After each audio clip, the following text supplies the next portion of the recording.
Welcome to your YouTube channel Rajkumar educator. आज मैं class 12th के बच्चों के लिए इकोनॉमिक्स में चैप्टर नंबर 9 जिसका नाम है पूर्तिका, सिद्धांत व लोच, नेक्स्ट पार्ट की बात कर रहा हूँ। इससे पहले हम जान चुके हैं कि पूर्ति क्या होती है। अब हम पढ़ेंगे पूर्ति का नियम, लॉ ऑफ सप्लाई।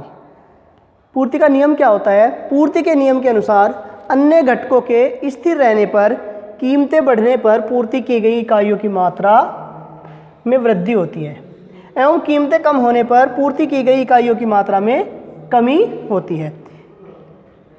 यानी कि यदि हम देखते हैं कि किसी वस्तु की कीमत बढ़ रही है तो उसकी पूर्ति की मात्रा भी बढ़ जाती है, और यदि वस्तु की कीमत घट रही है तो उसकी पूर्ति की मात्रा भी घट जाती है। जैसे कि कोई दुकानदार होता है, कोई बिजनेसमैन होता है, यदि उसकी वस्तु की कीमतें बढ़ने स्टार्ट हो जाएं तो उसे ये लगेगा कि लाभ ज़्यादा होने वाला है, तो इसलिए वह पूर्ति की मात्रा ज़्यादा करनी स्टार्ट कर देगा।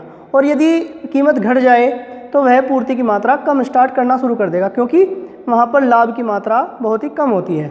जैसे कि एक एग्जाम्पल देखते हैं हम।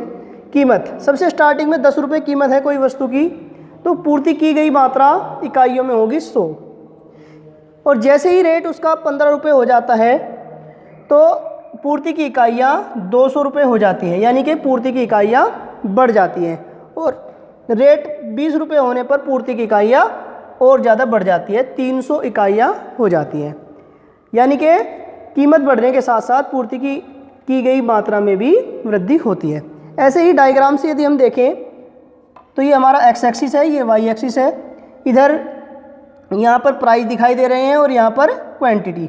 जैसे कि सबसे स्टार्टिंग में हमारा पी प्राइस है, किसी वस्तु का पी प्राइस है, तो क्वांटिटी यहाँ हमारी थी क्यू।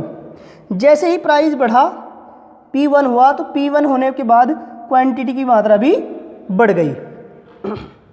ऐसे ही घटने के बाद P2 हुआ, प्राइस P2 हुआ तो क्वांटिटी की मात्रा भी घट गई, यानी कि पूर्ति की मात्रा भी घट गई। यानी कि कीमत घटने के साथ पूर्ति की मात्रा घटती है और कीमत बढ़ने के साथ पूर्ति की मात्रा बढ़ती है। ये हमारा पूर्ति का नियम है। अब देखते हैं पूर्ति के नियम की मान्यताएं।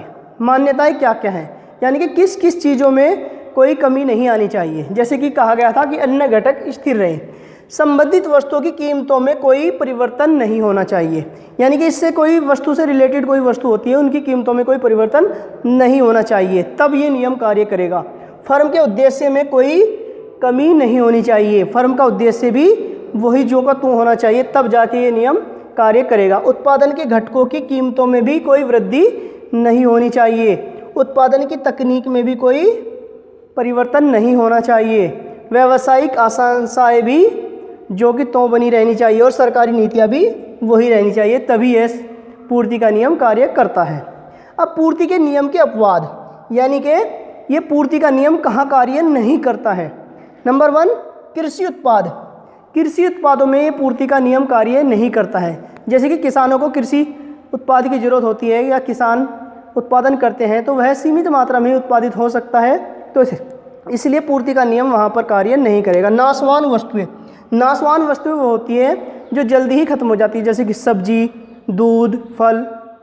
तो दुकानदार यह चाहता है कि इन चीज़ों को जल्दी से जल्दी ख़त्म किया जाए, समाप्त किया जाए, और जिससे कि नुकसान होने से बच सके, तो वहाँ पर भी कोई परिवर्तन नहीं होता है। एंटीक वस्तु, एंटीक वस्तु ऐसी होती हैं जो कि बहुत ही इम्पोर्टेंट वस्तु होती हैं, जैसे कि सोना, हीरा या कोई लग्जरी चीज़ें। तो वह एंटीक चीज़ें होती हैं, उनकी कीमत बढ़ने पर या घटने पर उन पर कोई इफ़ेक्ट नहीं पड़ता है। तो बच्चों, यह थी हमारा पूर्ति का नियम और पूर्ति के नियम की मान्यताएं और पूर्ति के अपवाद। इसके बारे में इससे नेक्स्ट पढ़ेंगे हम पूर्ति की लोच के बारे में नेक्स्ट वीडियो में। तो कैसी लगी ये वीडियो कमेंट करके ज़रूर बताएंगे। Thank you.